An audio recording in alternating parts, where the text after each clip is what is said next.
There's been a new barrage of Israeli airstrikes in Beirut, with explosions rocking the city's southern suburbs into the early hours of Sunday morning.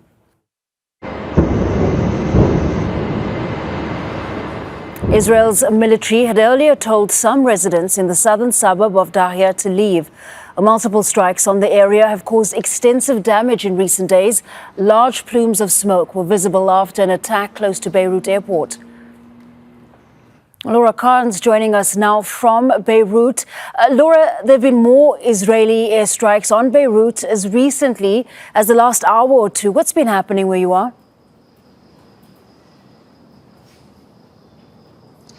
Yeah, absolutely. I mean, it's quite quiet now, but there have been explosions throughout the night, some of them absolutely massive. They started around midnight and there were 4 consecutive strikes. A couple of them, blew up into the night, lit up the entire night sky. And another one about half an hour later, we know that it hit the old airport road. We know a flight was leaving as one of them was landing as well. The flight was heading to Cyprus. There are very few flights going out at the moment, so clearly people wanting to leave Beirut at the moment. But the Israeli army have been issue warnings for people to leave. They've been forcing people out of what was once densely packed neighborhoods only up until about 2 weeks ago. So many people have been flooding into the center of Beirut. They've been sleeping out into the streets. They've been sleeping on the beaches, and they've been given shelter or staying with friends. But there's a huge amount of displaced people from this. And of course, these areas in the southern suburbs are really being completely destroyed. And they've been bombed so often, though, bombed throughout the day, yesterday as well, that it's very difficult for paramedics to even get in and see if there are any injured or fatalities inside. And Laura, these strikes, they're just the latest in a decades-long conflict between Hezbollah and Israel.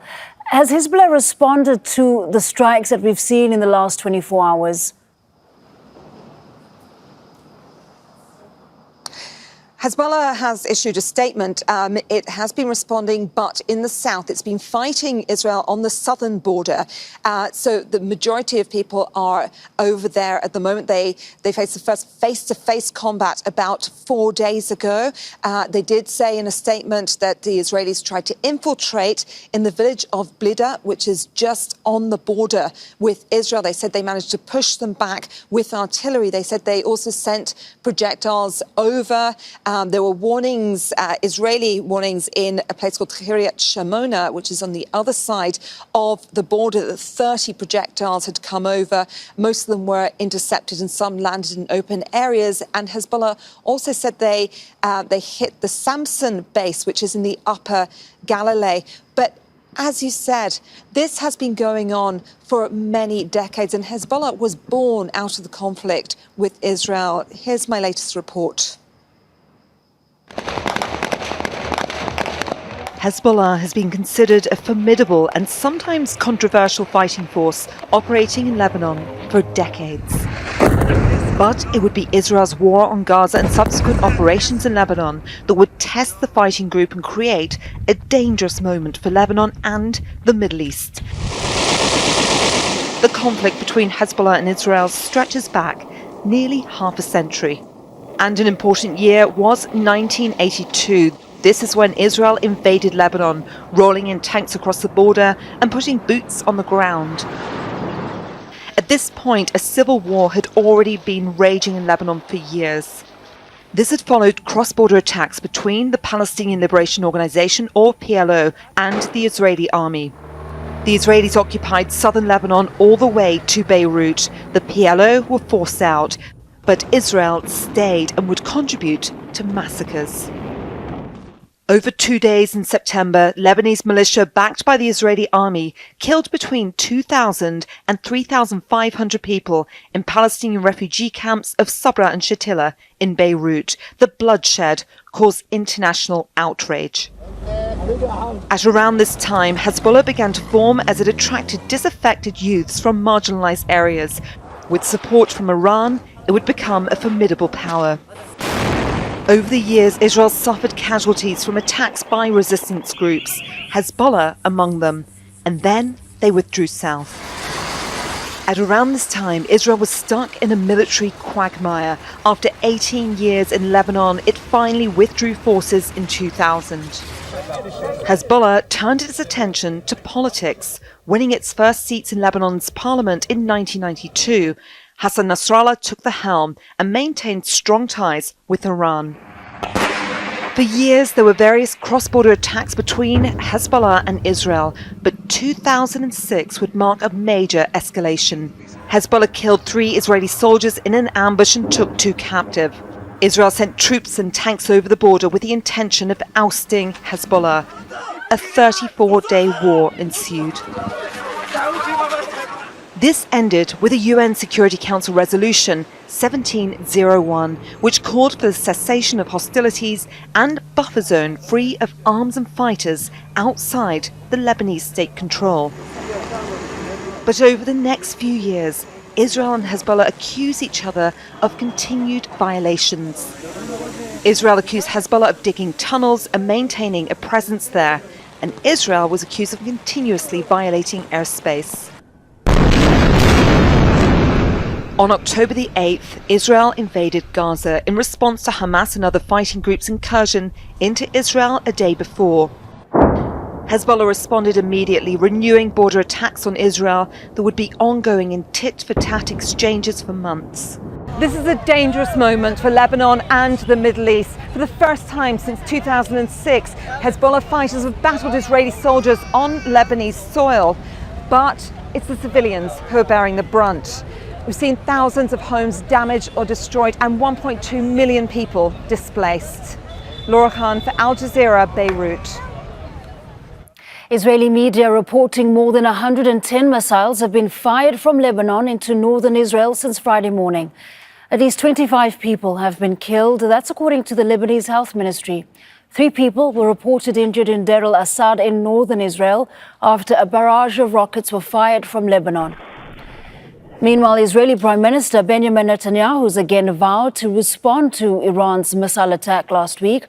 Almost 200 missiles were fired from Iran into Israel. Most of them were intercepted, but some hit 2 air bases and areas around the headquarters of the Israeli intelligence agency Mossad, and that's in Tel Aviv. Iran has already twice launched hundreds of missiles on our land and on our cities in one of the largest ballistic missile attacks in history. No country in the world would tolerate such an assault on its cities and civilians, and neither will the State of Israel. Israel has the obligation and the right to defend itself and to respond to these attacks, and that is what we will do.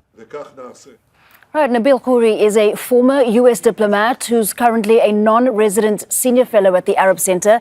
He's joining us now from Washington, D.C. Thanks very much for joining us on Al Jazeera. Clearly, part of Israel's strategy has been to eliminate Hezbollah's leadership. We're seeing an increasing amount of leadership targeted in these airstrikes. Does it adequately weaken Hezbollah's fighting capabilities? What's the result that Israel's looking for?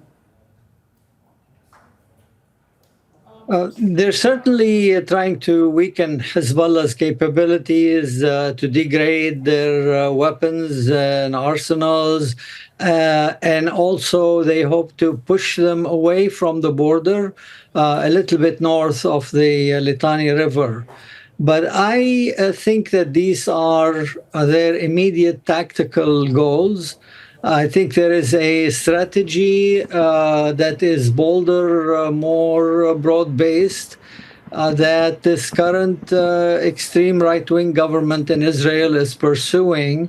It is certainly changing the geography of the Palestinian territories. It is depopulating with the goal of taking over the land in Gaza, certainly all of it, and opening it up for settlement. They are gradually taking over the West Bank.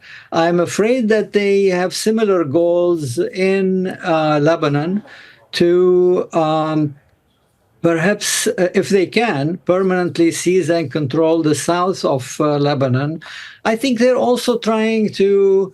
This current government wasn't around in 1982. In 1982 invasion, where Israeli forces reached up to Beirut, they actually caused a change in government, and they facilitated bringing in a president that they thought would work with them. He had been allied with them during the war. In terms of the goals that you say that Israel would have in mind, does the current situation then differ from the war in 2006, especially in terms of the dynamic and taking into consideration Israel's war in Gaza that's happening simultaneously? Right. That's what I'm saying. In 2006, their goals were fairly limited. They were trying to degrade and push back Hezbollah. It didn't last very long. This time around, the attacks have been much more extensive than they were back then. They're also all over Lebanon and not just in one area. I think they're also seeking this time to change the power structure in Lebanon. There is currently no president in Lebanon because of a stalemate between the political factions there. There's a caretaker government. I think what they'd like to do is help install someone who would be, if not totally allied with them, at least not hostile to Israel. How then is it possible to negotiate a ceasefire with someone like the Israeli Prime Minister, who seemingly is intent on war? And again, given these goals that you've mentioned. It is not possible. I've maintained for quite a while now that Netanyahu is not interested in even a temporary ceasefire. He's certainly not interested in a stable peace with the Palestinians. The opposition in Israel has criticized him for that, and he has been accused inside Israel of not caring for peace and not caring even for the lives of the hostages being held by Hamas. They have said as much that in terms of Lebanon, they have recently said they are not interested in a ceasefire. They want to continue until their goals are accomplished. It's been this so-called peace process has been a charade.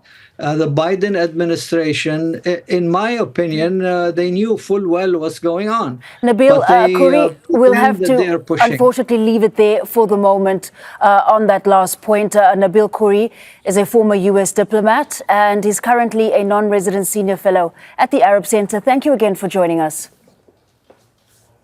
Sure. Make sure to subscribe to our channel to get the latest news from Al Jazeera.